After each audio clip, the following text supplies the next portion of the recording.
Hi everybody, welcome back to the Science of Golf Performance Podcast YouTube show.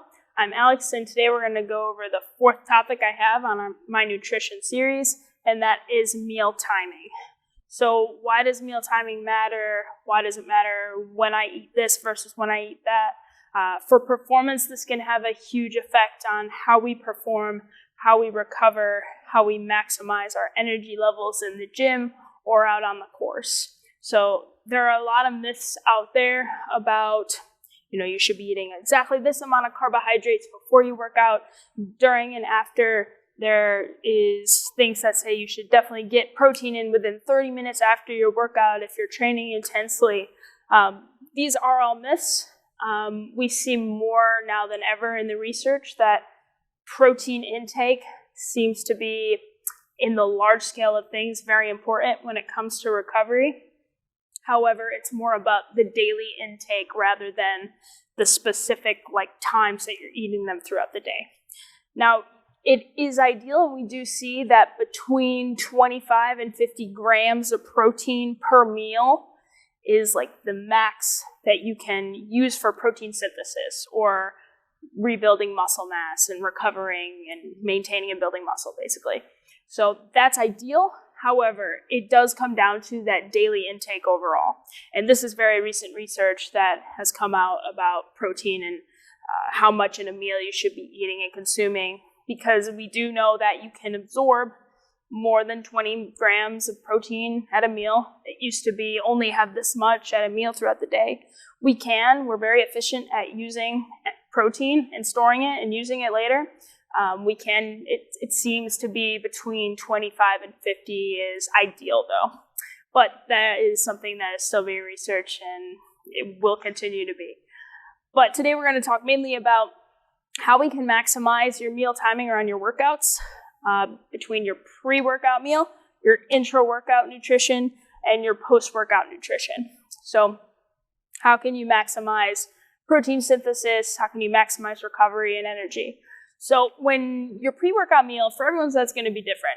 If you're going to have a pre-workout meal 30 minutes before your weight training session, probably going to be something that you want to sit with you well. You want it to be very low, dense in volume. So you probably don't want to have a big salad or a big bowl of vegetables 30 minutes before your workout. You're going to feel full and bloated.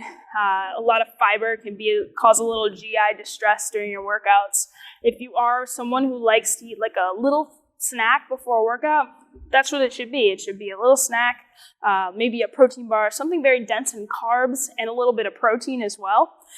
That seems to be something that's going to sit well with you.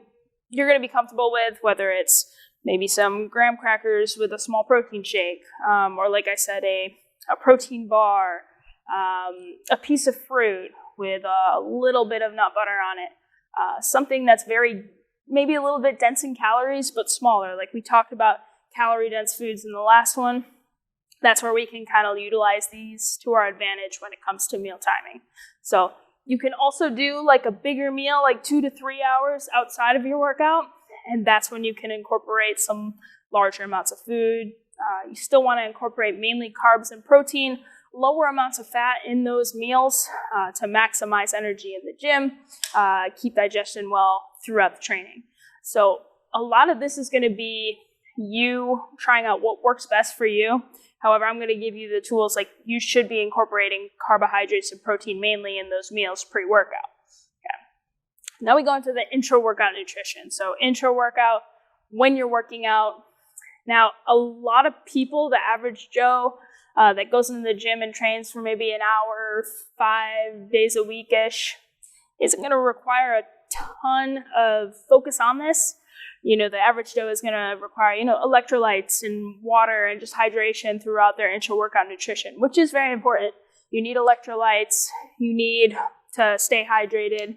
If you are training more than, I would say, 2 hours, 6 to 7 days a week, 5 to 7 days a week, that's when you might want to start thinking about including some carbohydrates during your workouts. So there's a lot of liquid carbohydrate drinks out there now, electrolyte drinks, Gatorade, the ones with the full sugar, full carbohydrates. Not only is it going to keep you hydrated, but it's going to give you energy throughout your workout and help with your recovery after.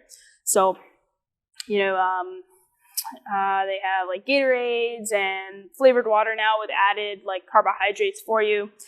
Dextrose is like a fast absorbing carbohydrate you can use during. But ultimately here you're going to want to focus mainly on carbohydrates if you are someone who trains intensely for more than an hour or two in the gym. Now, when we go to the post-workout nutrition, this may be arguably most important part of nutrition around meal timing and workouts. There's another myth that if you don't get protein in within 30 minutes of your workout, that you're going to go catabolic, you're going to lose muscle, you're going to basically lose a lot of performance. And it's not necessarily true. Yes, maybe you can maximize your recovery about 1 to 2% if you get it in like really fast after that workout. However, it's not necessary as long as your overall intake for the day is balanced and you get enough carbs and protein in for the day. However, in this post-workout meal, it is very important that you include the right things so that you recover properly.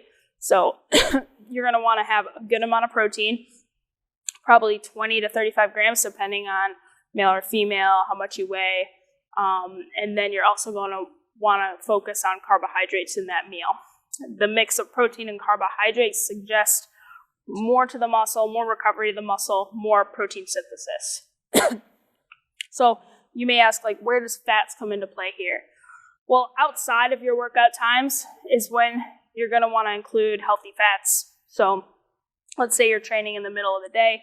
Your earlier meals in the day, you might want to have some fats in those meals, and later meals in the day, you might want to have fats in those meals. But around that workout time in the middle, you want to focus mainly on protein and carbohydrates, lower fat. Fat will slow down digestion, slow down protein and carbohydrates to the muscle to rebuild. And so we want to keep the fats lower around that time. So that's a little bit on meal timing. Hope you enjoyed it. Any questions, reach out to us, and we'll see you in the next one.